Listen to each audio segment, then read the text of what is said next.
লাশ। আপনি ভাবেন, মানে আপনি চক্ষু বন্ধ করে অসুস্থ হয়ে যাবেন আপনারা আবার যদি চিন্তা করেন যে আপনার ভাই, আপনার বাবা, আপনার সন্তান, এই 7টা লাশের মধ্যে 6 জন মৃতদেহ ছিল আর একজন জীবিত ছিল, শহীদ স্বজন।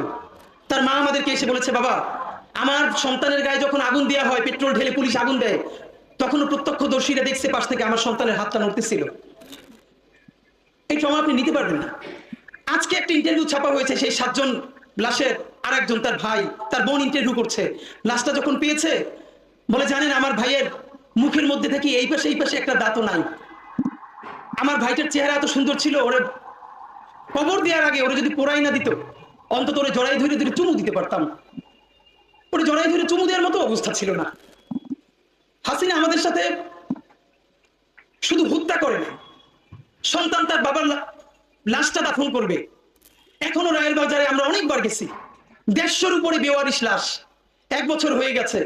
এই লাশগুলো কোন বাবা মার সন্তান, সরকার এখন পর্যন্ত ডিএনএ স্যাম্পলিং করে তাদের কাছে পৌঁছানোর উদ্যোগ নিতে পারে নাই। কোন স্ত্রী তার স্বামীর জন্য অপেক্ষা করে আছে, কোন সন্তান বাবার জন্য এখনো পথে বসে আছে, আমরা জানি না সেই বেওয়ারিশ লাশগুলো। জুলাইয়ে কি হয়েছে আল্লাহর কসম, এর 90% গল্প এখন পর্যন্ত বাংলাদেশ জানে না। আমরা আওয়ামী লীগ নিষিদ্ধের দাবিতে সারা বাংলাদেশের প্রত্যেকটা বিভাগে ইনকিলাব মঞ্চ থেকে আমরা পদযাত্রা করেছি, জনসংযোগ করেছি। তখন অনেক শহীদ পরিবারের সাথে দেখা হয়েছে। আমরা শুধু ঢাকার শহীদ পরিবারগুলোর সাফারিংস জানি, কারণ সেখানে মিডিয়া আছে, বারবার তাদেরকে কোনো না কোনো প্রোগ্রামে ডাকা হয়। যেই উপজেলা, যেই জেলায় যে বিভৎসতা ঘটেছে, এখন পর্যন্ত তার কোনো, দেখেন আমরা কি করতে পারলাম। এই রাষ্ট্রের কি উচিত ছিল না, 1000 বার বলেছি, এই ইতিহাসকে নাই করে দেওয়া হবে। সারা ঢাকায় যেই 6টা-7টা জায়গায় রণক্ষেত্র হয়েছে, যাত্রাবাড়ি, রামপুরা, উত্তরা, এরকম সব জায়গায় বিভাগীয় যে জায়গাগুলো গণহত্যা চলেছে, সরকার আপনি একটা কমিশন করতেন। সেই কমিশন রাস্তার উপরে স্টেজ করে প্রত্যেকটা শহীদ পরিবারের গল্প শুনবে। ঘন্টার পরে ঘন্টা যেই গণহত্যা চলেছে, শহীদ পরিবার বলবে তার সন্তানকে, তার বাবাকে, তার মাকে কিভাবে প্রকাশ্য দিবালোকে হত্যা করেছে সেই ঘটনা বলবে। সংসদ টেলিভিশনে তা একদম লাইভ টেলিকাস্ট করা হবে। যেই ভাই 2 চোখ হারিয়েছে, আজকেও দেখলাম মাদ্রাসার সম্ভবত যাত্রাবাড়ির ঘটনা, পুরো সাদা জুব্বটা রক্তে লাল হয়ে গেছে, এবং একটা কলেজের ছাত্র তার মাথার পতাকা খুলে সেই রক্ত মুছে দিচ্ছে। আপনি ভাবেন এই সরকার আমাদের মধ্যে কতগুলো বিবেচন করে দিয়েছিল হাসিনা, মানে হুজুরদের মধ্যে মিনিমাম 20টা শাখা। কোনোদিন নিজের ঘরানার মানুষের সাথে অন্য মানুষের কারো যোগাযোগ নাই। অথচ ভাবেন এই জুলাই আমাদেরকে এমন একতাবদ্ধ করে দিয়েছে, একটা কলেজের ছাত্র তার পতাকা খুলে একটা কওমি মাদ্রাসার ছেলের রক্ত মুছতেছে। আপনি এর থেকে ঐক্যবদ্ধ অবস্থান আর কি দেখবেন? জাহাঙ্গীর, আপনারা আমরা পছন্দ করিয়েন না, করি অনেকে নাও করতে পারেন। এই জুলাই কোনোদিন সফল হতো না যদি আমাদের মায়েরা, যদি আমাদের বোনেরা ঘর থেকে হাতে বটি নিয়ে রাস্তায় না নামতেন। এই আন্দোলনকে জঙ্গি আন্দোলন পর্যন্ত ত্যাগ করতে চেয়েছে আওয়ামী লীগ। ডক্টর ইউনূস আমেরিকায় গেলেন, ওনাকে পরবর্তী জিজ্ঞেস করা হলো এইখানে কি জঙ্গিবাদের উত্থান করতে পারে? তিনি বললেন যে আন্দোলন সফলই করেছে বাংলাদেশের আপমর নারীরা, সেখানে জঙ্গিবাদের উত্থান হবে কোত্থেকে? হ্যাঁ, এটাই তো সত্য। একটা ছবি আমাদেরকে অবাক করে দিয়েছে জাহাঙ্গীরনগর বিশ্ববিদ্যালয়ের প্রীতিলতা হল থেকে আমাদের 2 বোন হাত ধরাধরি করে নামছে। এক বোন সারা শরীর বোরকা জড়ানো, হাতে একটা লাঠি, তার সাথে তার বান্ধবী একটা টি শার্ট পরা এবং একটা জিন্স পরা, হাতে একটা লাঠি।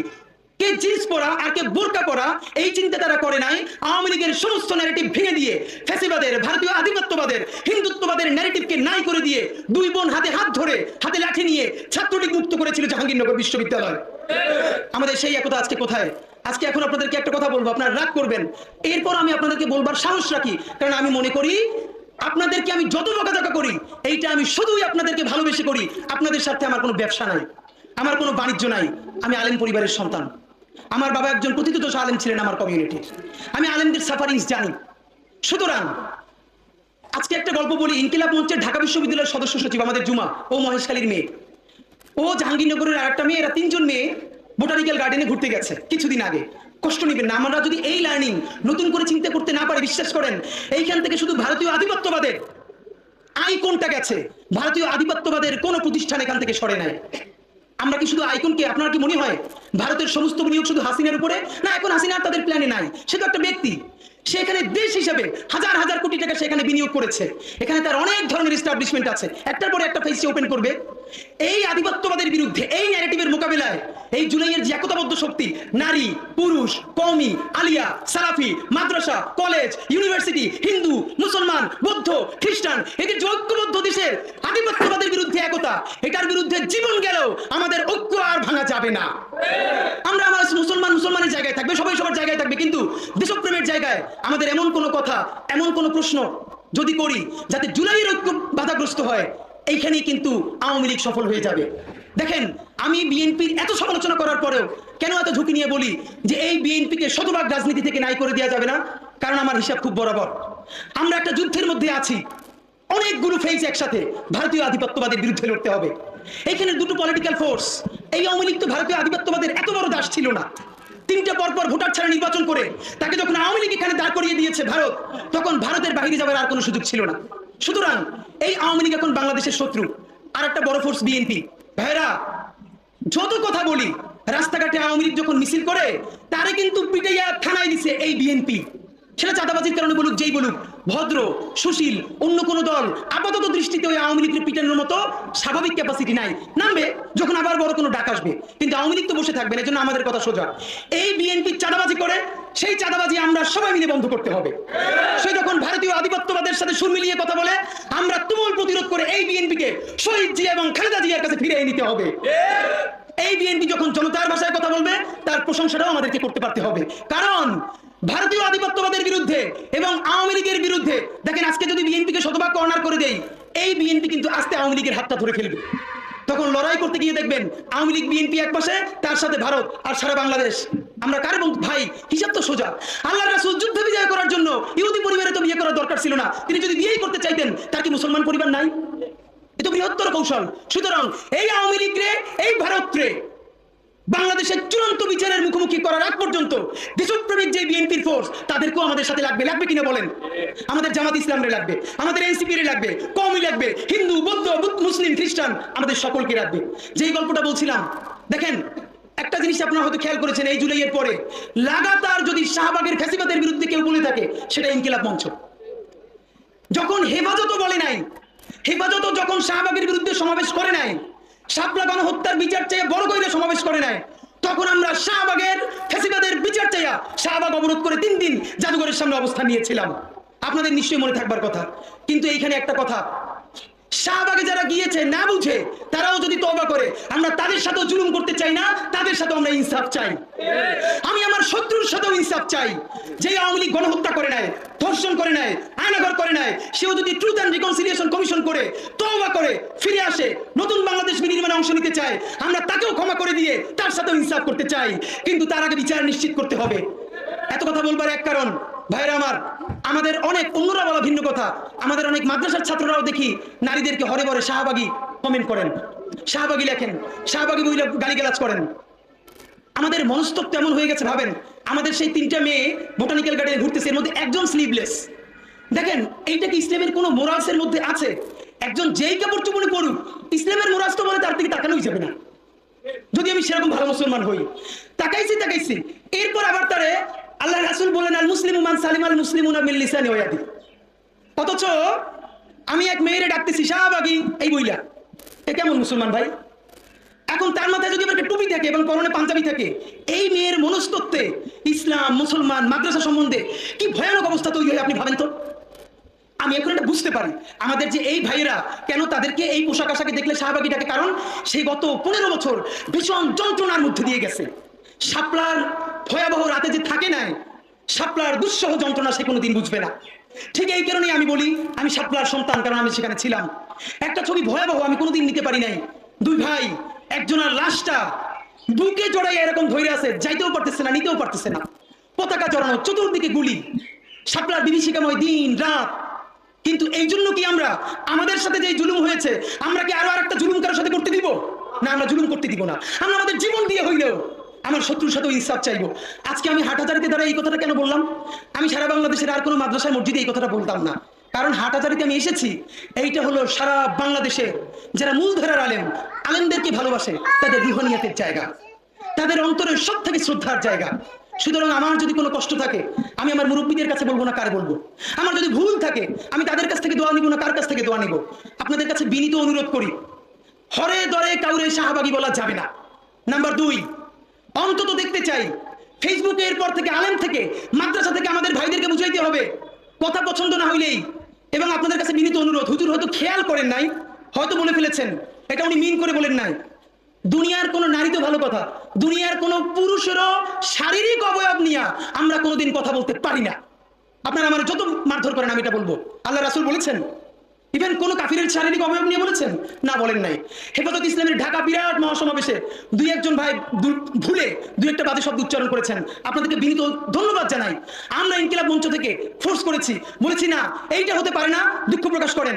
এই জুলাই আমাদেরকে কি এনে দিয়েছে, হেফাজতের বর্তমান স্ট্যান্ড দেখে আমরা অবাক হই। আলহামদুলিল্লাহ, প্রত্যেকটা ইস্যুতে হেফাজতের এখন বিবৃতিগুলো আমি সময় নিয়ে পড়ি। এর মানে নতুন কিছু এখানে ইনপুট হচ্ছে, আমাদের ভাইয়েরা পড়াশোনা করছে, এটা রিফ্লেকশন আছে। আমি ভাইদের কাছে যারা এখানে আছেন বিনীত অনুরোধ করি, পর থেকে এটা দেখতে চাই। আপনারা এরপর থেকে যত বিবৃতি হেফাজত থেকে দিবেন, এরপর থেকে শুধু বাংলায় দিলে হবে না, প্রত্যেকটা বিবৃতির সাথে সাথে ইংলিশ এবং আরবিতেও দিতে হবে। হেফাজতের রাজনীতি তো শুধু বাংলাদেশে না, তারাই আমেরিকান এম্বাসিতে গিয়ে বুঝানো হয় এরা জঙ্গি, এরা মৌলবাদী। আমেরিকান এম্বাসির যিনি আমেরিকান রাষ্ট্রদূত, কানাডিয়ান অস্ট্রেলিয়ান রাষ্ট্রদূত, সে তো আর বাংলা জানে না। আপনার বিবৃতি ডেইলি স্টার যে অনুবাদ করে সে তো পারে। তো এই যে প্রথম আলো, ডেইলি স্টার বা মিডিয়া ঠিক ইনভার্টেড কমার মধ্যে অনুবাদের যে কি রাজনীতি করতে পারে এইটা আমরা জানি। সুতরাং আপনি এই রাজনীতির সুযোগ দিবে কেন?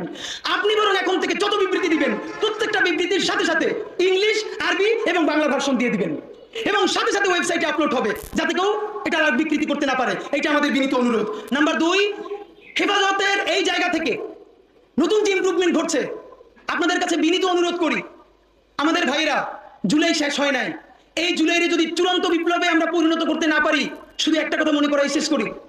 আপনারা নিশ্চয়ই জানেন 1857 সালে মহাবিদ্রোহেও সিপাহী বিপ্লবে আমরা জিতে গিয়েছিলাম ব্রিটিশদের বিরুদ্ধে। একদম 90% যখন জিতে গেছি, দীর্ঘ লড়াই, একদিকে টিপু সুলতান, একদিকে ঝাঁসির রানী, তুমুল বিপ্লব।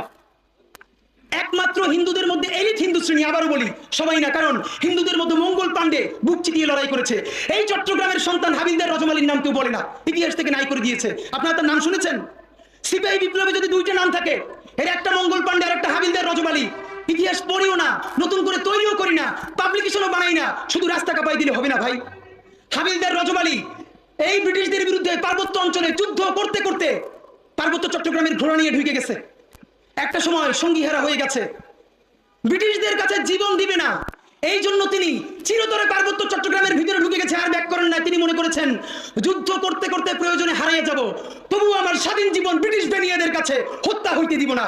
সেই হাবিলদার রজবালির সন্তান এই বীর চট্টলা। আমাদের ইতিহাস তো আমরা জানি না।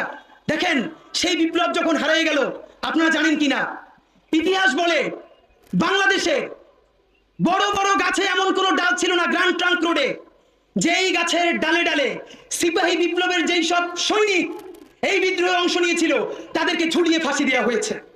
তাদের বাবাকে, তাদের সন্তানদেরকে জগন্নাথ বিশ্ববিদ্যালয়ের সামনে বাহাদুর শাহ পার্ক গিয়ে দেখবেন, এখনো তাদের নাম লেখা আছে। আগে ছিল ভিক্টোরিয়া পার্ক, পরে আমাদের বাহাদুর শাহের নামে করা হয়েছে। গিয়ে দেখবেন প্রকাশ্য দিবালোকে গাছের সাথে ঝুলিয়ে আমাদের বিপ্লবীদেরকে ফাঁসি দেওয়া হয়েছে। শুধু তাই না, 5 দিন 7 দিন ধরে সেই লাশ ঝুলিয়ে রাখা হয়েছে, যাতে মানুষ দেখে শিক্ষা পায় আর কেউ কোনোদিন ব্রিটিশদের বিরুদ্ধে বিপ্লব বা বিদ্রোহ করতে না পারে। দেখেন, বিপ্লব জিতে যাওয়ার আগে আমরা যখন সামান্য ভুলে পরাজয় হয়েছে, আমাদের লাশ গাছে গাছে ঝুলেছে। এরপর মুক্তি আসতে আরো 100 বছর লেগেছে। 1857 সালে মুক্তি আসতে পারতো। আপনারা নিশ্চয়ই জানেন 1757 সালের পরে 1857 সালে এই 100 বছরেও ব্রিটিশদের আমাদেরকে যেই ক্ষতি করতে পারে নাই, 1857 সালে মহাবিদ্রোহে আমাদের পরাজয়ের পর তার 1000 গুণ ক্ষতি তারপরে তারা করেছে। আমাদের সমস্ত সম্পদ ধ্বংস করে দিয়েছে। যারা জমিদার ছিল সেই মুসলমানরা তাদেরকে কৃষক বানিয়ে দিয়েছে। শুধু কৃষক না, ভূমিহীন কৃষক বানিয়ে দিয়েছে। ভাইয়েরা আমার, এই জুলাই যদি এটাকে বিপ্লবে পরিণত করতে না পারি, চূড়ান্ত যোগ্যতা অর্জন করে যদি এটাকে চূড়ান্ত পিকে যেতে না পারি, সামনে বাংলাদেশে আমাদের জন্য ভয়াবহ সে আর একটা সিপাহী বিপ্লবের করুণ প্রতি অপেক্ষা করছে। আপনারা অনেকে ভাবতেছেন এইটাও কি সম্ভব? জামাতের ভাইয়েরা অনেকে বুঝে না, বলে কি করে সম্ভব? মনে করাই দেই, শহীদ নিজামী মুজাহিদ সাহেবেরা মন্ত্রী হিসেবে সর্বশেষ যখন সম্ভবত 2006 বা 2007 মন্ত্রী ছিলেন, বলেন তো তার কয় বছর পর তাদেরকে ফাঁসি দেওয়া হইল? 10 বছরও লাগে নাই। রানিং ফুল মন্ত্রী ছিল, লক্ষ লক্ষ মানুষ তাদের সাথে ছিল, তাদের মন্ত্রণালয় একটা পয়সার দুর্নীতি বের করতে পারে নাই। 10 বছরের মধ্যে মন্ত্রিত্বের পর তাদেরকে ফাঁসি দেওয়া শুধু হয় নাই, তাদের সন্তানরা তাদের জানাজাটা পর্যন্ত পড়তে পারে নাই।